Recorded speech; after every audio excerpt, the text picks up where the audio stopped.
Hi guys, Pakistani family तो कैसे हैं आप सब। मेरा नाम है जॉन। नाना जी। यार बहुत ही बड़ी वीडियो निकल कर आ रही है। इसरो की इस तकनीक को देखकर हर भारतीय को फख्र होगा। देखकर पूरे पाकिस्तानियों के पिछवाड़े में लग गई मिर्ची। कौन सी तकनीक है मुझे भी नहीं पता।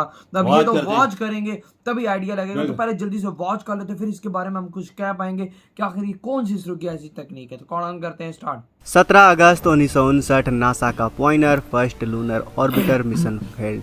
23 सितंबर 1958 रूस का लूना E1 मिशन फेल्ड। अच्छा। वहीं बात की जाए इसरो की, तो इसरो ने 21 अक्टूबर 2008 को अपने चंद्रयान 1 को लॉन्च किया, जो चांद पर जाने का भारत की पहली कोशिश थी। और आप सब जानते हैं कि इसरो के चंद्रयान 1 ने न सिर्फ सक्सेसफुली मिशन को अंजाम दिया, बल्कि चांद के साउथ पोल में बर्फ के रूप में पानी की भी खोज करके पूरी दुनिया की नजरों में छा गया। सिर्फ इसरो ही नहीं, बल्कि जापान के institute of space astronomical science यानी ISAS और चीन की CNSA भी अपने पहले कोशिश में चांद पर जाने में असफल रहे। लेकिन यहाँ जो सबसे खास बात थी वो ये थी कि भारत का मून मिशन जापान और चीन के मून मिशन में हुए खर्चे से आधे खर्चों में पूरा किया गया था। इसरो के चंद्रयान 1 का बजट सिर्फ 386 करोड़ रुपए का था।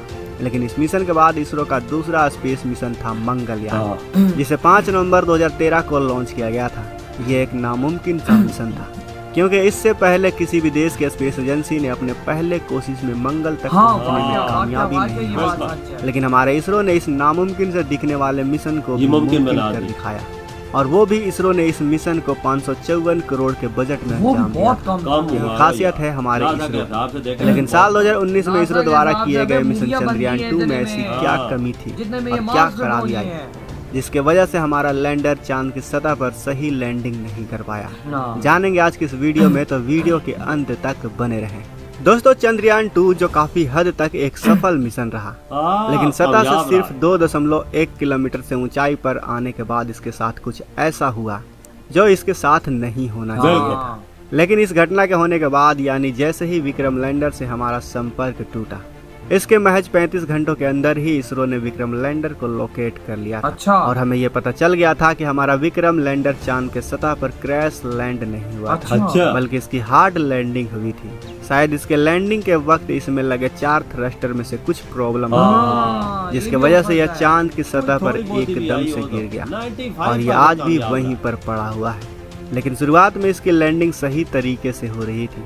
इसके लैंडिंग प्रोसेस में कुछ इस तरह से डिसाइड किया गया था कि सतह से जब 100 किलोमीटर ऊंचाई पर लैंडर होगा, तब इसके थ्रस्टर लैंडर को धीरे धीरे स्लो करेंगे और लैंडर को धीरे धीरे उसके सिलेक्टेड लैंडिंग साइट पर ले जाएंगे। सतह से करीब 30 किलोमीटर के एल्टीट्यूड पर एब्सोल्यूट नेविगेशन फेज को स्टार्ट कर दिया गया, और उसमें लगे लैंडर पोजीशन डिटेक्टर कैमरा की मदद से लैंडर के उतरने के सही जगह को चुना जाना था। जगह तय होने के बाद आया होवरिंग स्टेज का, जहां लैंडर के सिर्फ 2 ही इंजन को ऑन कर रखा गया। अच्छा। और इसे धीरे धीरे सतह की ओर ले जाया गया। लेकिन यहीं पर कुछ गड़बड़ी आ गई। अचानक से विक्रम लैंडर के साथ संपर्क टूट जाने की वजह से लैंडर हमारे कंट्रोल में और वो चांद की सतह पर जा गया। इस हार्ड लैंडिंग की वजह से यह थोड़ा सा टिल्ट हो गया। इस मिशन के फेलियर का दर्द हमें पूरी दुनिया में देखने को मिला, क्योंकि सिर्फ भारतीय ही नहीं बल्कि कई और देश भी इसरो के चंद्रयान 2 की लैंडिंग को देख रहे थे। और जिस तरह से इसरो ने इस मिशन को अंजाम दिया, वो वाकई में ही काबिल तारीफ था। इससे पहले 22 फरवरी 2019 को इजराइल का एरोस्पेस ऑर्गेनाइजेशन यानी स्पेस IL ने भी एक लूनर लैंडर मिशन करने की कोशिश की थी। लेकिन बदकिस्मती से 11 अप्रैल 2019 को चांद के सतह पर उतरने से पहले ही लैंडर में लगे गायरोस्कोप के फेल हो जाने के कारण इसके इंजन बंद हो गए और इजराइल का यह लैंडर चांद की सतह पर क्रैश लैंड हो गया। लेकिन इससे इजराइल के वैज्ञानिकों ने हार नहीं मानी। इसरो का चंद्रयान 2 मिशन एक काफी मुश्किल मिशन है, क्योंकि इसकी तकनीक पिछले सभी इसरो के मिशन की तुलना में काफी ज्यादा एडवांस और पेचीदा थी। आमतौर पर स्पेस एजेंसियां या तो ऑर्बिटर मिशन करते हैं या फिर लैंडर मिशन करते हैं, लेकिन इसरो के इस मिशन में न सिर्फ एक ऑर्बिटर था, बल्कि उसी के साथ एक लैंडर और रोवर भी भेजा गया था। इसी वजह से यह मिशन काफी ज्यादा पेचीदा बन गया था। लेकिन हमारे इसरो के वैज्ञानिकों ने इसे कर ही दिखाया। इसरो के पूर्व चीफ K. सिवन ने बताया था कि अगर चंद्रयान 2 मिशन की सफलता की बात की जाए, तो इस मिशन के हर एक फेज में हमने मिशन के ऑब्जेक्टिव के 95% हासिल कर लिया है। यानी हमारे लिए चंद्रयान 2 का सिर्फ 5% हिस्सा ही फेल हुआ है।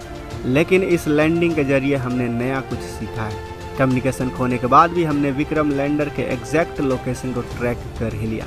क्या आपको पता है कि चंद्रयान 1 मिशन, जिसे 22 अक्टूबर 2008 में लॉन्च किया गया था, ये एक लूनर ऑर्बिटर मिशन था और वैज्ञानिकों के अनुसार ये ऑर्बिटर 2 साल तक चांद के ऑर्बिट में ऑपरेट कर सकता था। लेकिन 28 अगस्त 2009 को अचानक से ही इस स्पेसक्राफ्ट का संपर्क टूट गया। ये ऑर्बिटर सिर्फ 312 दिन तक इसरो के कंट्रोल में रहा और वैज्ञानिकों के अनुसार साल 2012 तक ये स्पेसक्राफ्ट चांद के सतह पर क्रैश होने वाला था। लेकिन उस वक्त चंद्रयान 1 से संपर्क क्यों टूटा, उसकी पुष्टि आज तक नहीं हो पाई। लेकिन चंद्रयान 2 के फेल हो जाने की वजह से इसरो ने हार नहीं ये बात है। और चंद्रयान 2 से काफी कुछ सीखने के बाद 14 जुलाई 2023 को इसरो ने अपना चंद्रयान 3 लॉन्च कर दिया। इस वक्त चंद्रयान चांद के ऑर्बिट में इंटर और उसके चक्कर लगा रहा है। अब 23 अगस्त 2023 को चंद्रयान 3 का लैंडर विक्रम चांद के साउथ पोल में सॉफ्ट लैंडिंग करने की कोशिश करेगा। अगर इसरो ऐसा करने में इस बार सफल हो जाता है तो भारत दुनिया का चौथा ऐसा देश होगा जिसने चांद की सतह पर सॉफ्ट लैंडिंग और पहला ऐसा देश होगा जो चांद के साउथ पोल पर उतरा। दोस्तों, आपको बता दें कि इसरो इस बार चंद्रयान 3 में जिस तरह से एडवांस टेक्नोलॉजी का इस्तेमाल कर रहा है, जिस तरह से उसने बारीकी टेक्नोलॉजी का इस्तेमाल किया वो तो एक अलग उससे यही लगता है कि इस बार चंद्रयान 3 सफल होकर ही कामयाब होगा बिल्कुल यार। इसमें कोई शक की बात नहीं है। देखो, चंद्रयान 2 ने वो काम किए थे जो दुनिया ना कर पाई। 95% वो कामयाब हो गए। अब चंद्रयान 3 की बारी है, वो लैंड करने जा रहा है। लेकिन एक मसला ये भी आ गया कि रशिया की भी सैटेलाइट सामने आ चुकी है। वो भी भाई चंद्रयान से पहले उतरने की कोशिश कर रहे हैं कि भाई हम पहले उतरे। लेकिन भारत को ये काम नहीं करने देना जो रशिया को मुंह तोड़ जवाब देना और भाई सब लैंड वहां पर करना है खुद को। लेकिन ये बात है कि भाई जिस दिन चंद्रयान 3 चांद पर कदम रखता गया, वो दिन हर भारतीय के लिए इतना बड़ा गर्व का दिन होगा, इतना बड़ा गर्व का दिन होगा कि मैं कहता हूँ कि पूरी दुनिया में मातम होगा और भारत में भाई खुशी खुशी। बिल्कुल, ये बात तो वजह बिल्कुल ठीक है। वजह चंद्रयान 1 भी उनका कामयाब रहा है, चंद्रयान 2 भी 95% कामयाब रहा है। और भाई थोड़ा टाइम ही था। आज तक कोई भी दुनिया की एजेंसी है या जो भी इसरो स्पेस एजेंसी है, वो ऑर्बिटर और लैंडर एक साथ नहीं भेज पाई। या तो ऑर्बिटर गया या तो लैंडर गया, लेकिन इसरो ने एक साथ दोनों चीजों को भेजा। ये रिकॉर्ड आज तक कोई ना तोड़ पाया। बिल्कुल, वाकई न रशिया कर सका, न चाइना कर और देखो ना, अब चंद्रयान 3 हवाओं में उड़ रहा है, हवाओं में क्या उड़ रहा है, सॉरी, चांद के ऑर्बिट में घूम रहा है भाई साहब, और वो लैंड होने की तैयारी में। लेकिन भारत को 20 से 21 तारीख को लैंड कराना पड़ेगा क्योंकि पीछे रशिया का भी आ रहा है, तो उसके लिए तैयार रहना पड़ेगा भाई साहब भारत। रशिया देखिए, रशिया 11 तारीख को लॉन्च कर रहा है, तो 21 तारीख को वो डायरेक्ट जा रहा हो, ऑर्बिट में ना घूमे, सीधा चांद पे जा रहा हो। ये भी बात है क्योंकि इंडिया का मिशन तो 40 दिन का है। वही ना, और चांद के ऑर्बिट में क्या पता घूमे, ऐसा भी हो सकता है। 23 तारीख से पहले आपने उतरना, वही ना। और भाई जो जिस तरह से जा रहा है चंद्रयान 3 100% सफल नजर आ रहा है, कामयाब होगा इस। वही ना। और जिस तरह इसके अंदर टेक्नोलॉजीज लगी हैं, वो भी वर्ल्ड क्लास लगी है। ऐसी टेक्नोलॉजीज लगी हुई हैं जो आज तक नासा और रशिया जैसी बड़ी बड़ी एजेंसीज ने भी यूज नहीं की। जो वजह चंद्रयान 2 भी थोड़ी बहुत गलती हुई है, उसको देख लिया है ना उन्होंने, जिधर गलती हुई है वो पॉइंट हटाए हैं, वो चीजें हटाई हैं और नई चीजें लगाई। तो यार आपके क्या थॉट इस वीडियो बारे में? वीडियो खत्म कर दे तो